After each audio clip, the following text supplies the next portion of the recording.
Chapter 42, Third Year, Confidence. Saturday, January 5th, 1974. Sheets of rain battered against the Hogwarts Express like a volley of enemy arrows, covering the usually green hillsides in a gauzy veil of mist and drizzle, darkening the sky. Feels rubbish going back to school, doesn't it? Sirius said sulkily, glaring out of the window. Remus glanced over at Peter, who was staring at Sirius in disbelief. Sirius didn't notice. Remus sighed. "How was your Christmas, Pete?" he asked politely. Okay. Peter replied dully. Thanks for the sweets. Seen my broom? James asked, pulling it down from the luggage rack. Peter got up to look, perking up a bit. Remus rolled his eyes and returned to his book. He wasn't really reading it. He hadn't been able to concentrate properly on a book since the Potter's Christmas party. In fact, he hadn't been able to concentrate on anything at all. Not flying, or games, or conversations, or James and Sirius's Animagus planning. So he pretended to read, hoping they'd leave him to it. At St. Edmund's, he might have just skulked off by himself into town, but that didn't seem like a very good way to show gratitude to James's parents, who were sure to worry. It was as if there was a list of questions in his head that he had no way of getting the answers to, so they just played on repeat, around and around. Where was Greyback now? Who was you-know-who? Had Lyle Lupin hated his son that much? Remus had already known that his father had killed himself because he'd been bitten. He'd always assumed that Lyle had been motivated by guilt. But now, well, what Remus had been wrong? What if the real reason had been hatred, or even worse, shame? For the past 3 years, Remus had been working hard at school, using his father's wand and taking the subjects his father might have taken. He didn't think about Lyle all the time, but in the back of his mind, it had still meant something. Since the Christmas party, he wasn't so sure anymore. Ferox had said, "Know thyself," but Remus was failing to see the wisdom in that now. He'd been much happier not knowing. These dark thoughts were interrupted by a quiet tapping at the carriage door. Marlene poked her head around. Hiya, McKinnon. James grinned. Evans with you? No. She squeaked, fiddling with her hair nervously. Sirius, can I talk to you? Me? Sirius sat up, looking confused. What is it?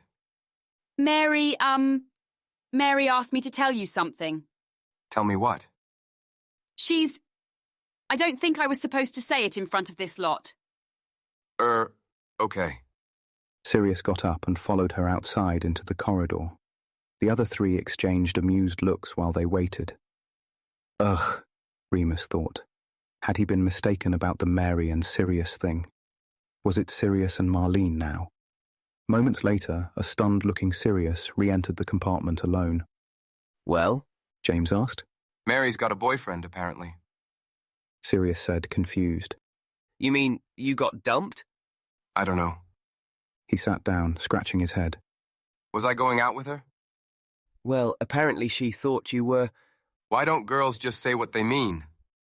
Sirius ran his hand through his hair in a good imitation of James, who nodded in a sympathetic way. Girls are a nightmare. He agreed. Remus celebrated inwardly. Thank goodness all of that was behind them. Sunday, January 6th, 1974. He later learnt that Mary had started going out with a muggle boy she knew from home. "We grew up in the same block," She confided in him, excitedly. "His flat's just across from mine. I properly fancied Sirius, and he's nice and everything, but, well, he's a bit posh. I don't think he even knows what a council flat is." Remus had to agree on that one. As for himself, he warmed to Mary once again, and didn't even mind her going on and on about her new boyfriend, and how he'd taken her to the local dance hall and the pictures, and how her mum loved him, and her dad thought he was a good boy. Marlene, however, looked terminally bored as they sat around by the fire doing their last bits of holiday homework together. This did not escape Mary's notice. "Don't be jealous, Miles." I'm not. Marlene frowned. I just think you're being horrible to Sirius. "What?" Dumping him like that. You hurt his feelings. Marlene's cheeks had turned an uncharacteristic shade of pink. No, she didn't. Remus snorted. Both girls glared at him as if he had completely misunderstood. "Oh my God." Mary stared at her friend. "Marlene, do you fancy Sirius?" No. Marlene stood up, bright red now. Oh, you're such a bitch, Mary. She stormed up to the girls' dorm. Lily sighed, glancing up. That wasn't very nice. She said, reproachfully. Her problem, not mine. Mary shrugged. Does she fancy Sirius? Does it matter? I'm going too. Remus stood up, trying not to heave a sigh. Oh no, don't go, Remus. Mary said. We'll stop talking about boys, I promise. I'm tired. He lied. And I've finished mine. See you tomorrow. As he walked away, he heard Mary whisper, very loudly. Oh my God, maybe he fancies Miles. Remus reminded himself that he was trying to like Mary again and didn't react. He climbed the stairs and went to sit in the dorm room alone. James, Peter and Sirius were all in detention for a prank they had pulled before Christmas. He wasn't tired at all. It was 2 nights before the full moon, and he was beginning to feel the usual telltale restlessness in his limbs, the familiar quickening of his heartbeat. Left to his own devices, Remus returned to the troubling thoughts that had been bothering him for weeks. Again, they seemed to just swirl through his brain in a big soupy mess, without beginning or end. Did all wizards feel the same way as Darius, as Lyle Lupin? Were his father's actions really justifiable? Remus couldn't ignore the fact that his mother had also abandoned him, which had to mean something. His friends certainly hadn't treated him any differently after finding out. But then how could anyone truly know what their friends thought of them? The Marauders liked anything dangerous. Perhaps sharing a room with Remus was simply another exciting risk.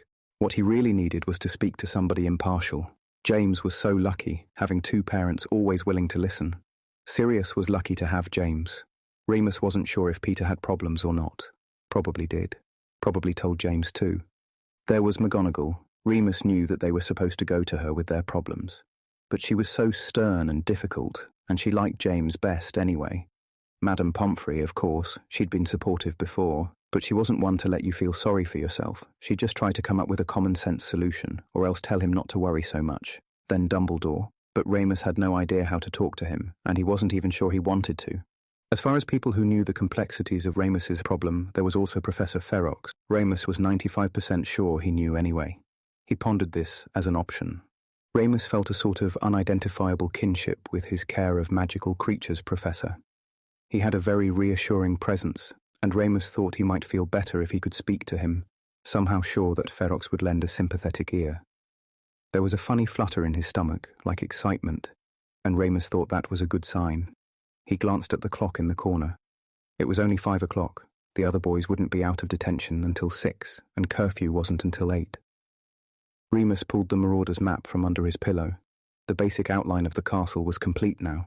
They just needed to finalize the grounds, animate the staircases, and add the secret places that only they knew about.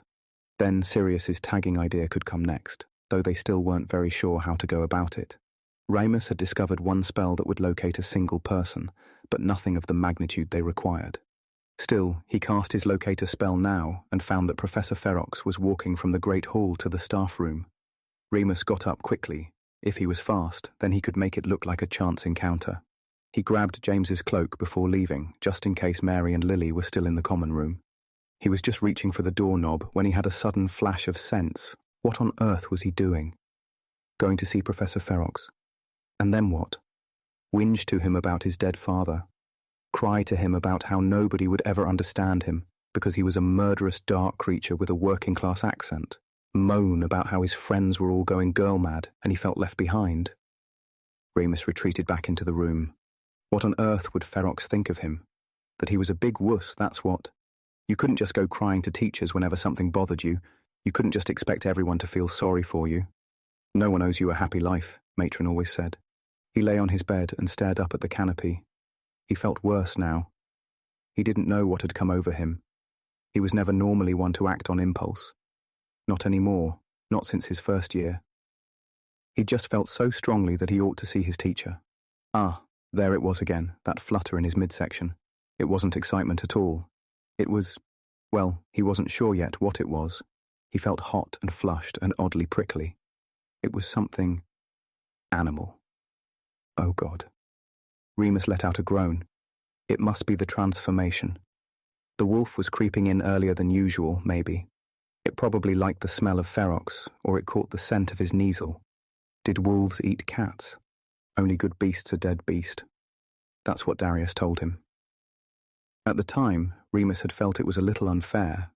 After all, he'd never actually hurt anyone. Dumbledore wouldn't let that happen. He definitely didn't want to hurt anyone either, except occasionally Snape, and that was just normal, wasn't it? Perhaps Remus was more dangerous than he thought he was. He'd learnt to control his temper most of the time now. He'd learnt to control his magic. He just had to learn to control whatever this was, too. When James, Sirius, and Peter returned, Remus had made up his mind. I've had a think. He started. No wonder you needed to lie down. Sirius smirked. Remus threw a pillow at him. Piss off. I'm serious. No, I'm Siri. James slapped him around the head. Shut up, Black. Thanks. Remus smiled. The whole Animagus thing. Yeah? Sirius looked eager now, still rubbing his head. Had an idea? I love moony ideas. Not exactly. Remus felt awkward now. Still, it had to be done. He'd made a decision. I don't want you to do it. Do what? Peter looked confused. He doesn't want us to become animagi. James said, looking at Remus with those clear, honest eyes. Is that right? Remus nodded, feeling horribly guilty. I'm really grateful I am. I don't think any of you really understand how dangerous it would be. I could hurt you. I could kill you. I've got no control over it. But it's going to work. Sirius protested. I did all the research, James. Did you show him? Leave it, mate. James said. It's Lupin's decision. Thanks. Remus smiled at James. He felt terrible for letting them down, but it was for their own good, and he had to be the mature one. Sirius looked like he wanted to say something else, but James gave him a hard look that was so like Mrs. Potter that it silenced the shorter boy at once. They didn't say much for the rest of the evening, and Remus had to pretend to read his book again. Later that night, after lights out, Remus heard Sirius creep over to James's bed and cast the silencing spell for the first time in a long time. He wished they would invite him, just once.